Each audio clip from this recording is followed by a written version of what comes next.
Thank you, Randy. New this morning, AAA estimating more than 6 million Floridians will pack up and travel between December 23rd and January 2nd. The forecasted number of travelers this year is 6.3 million. That's 2% higher than pre-pandemic levels. Nearly all of them are expected to drive, with just 300,000 flying, 200,000 using other modes like trains or cruise ships. Developing right now, a fuel shortage at Orlando International Airport could impact travel over the next several days. Airline pilots flying into Orlando say they are being asked to top off their tanks before arrival. Fox 35's Nestor Mata joining us live at the airport this morning. And Nestor, officials say it's all related to some weather issues along the Gulf Coast.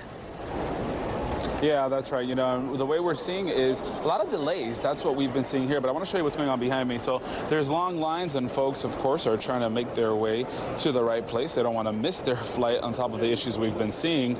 But we are working to find out exactly how this is going to affect the flights today and going into tomorrow. Right now, I'm keeping an eye on the boards, and we are seeing 49 delays and 4 cancellations. That's according to FlightAware. That's lower than yesterday, where we saw delays peaking at 260.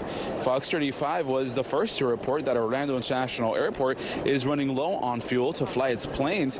Airport officials say that bad weather in the Gulf Coast delayed a tanker ship that usually helps them supply their fuel. So the airport says that could impact travel. Pilots are being asked to fill up their tanks, something they tell us they've never heard before.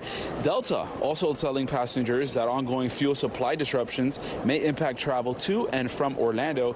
We talked to one pilot who didn't want to show his face because of his job, and this is what he told us. We tankered in fuel, which costs a lot more money because you're heavier, so you're burning more, and you're bringing in expensive gas to a cheap area. All right, so Orlando International Airport officials telling us that the fuel is starting to move again. That is good news. So hopefully we see those delay numbers go down. Of course, it's a very busy holiday travel season. I'm live at Orlando International. That's Ramato, Fox 35 News.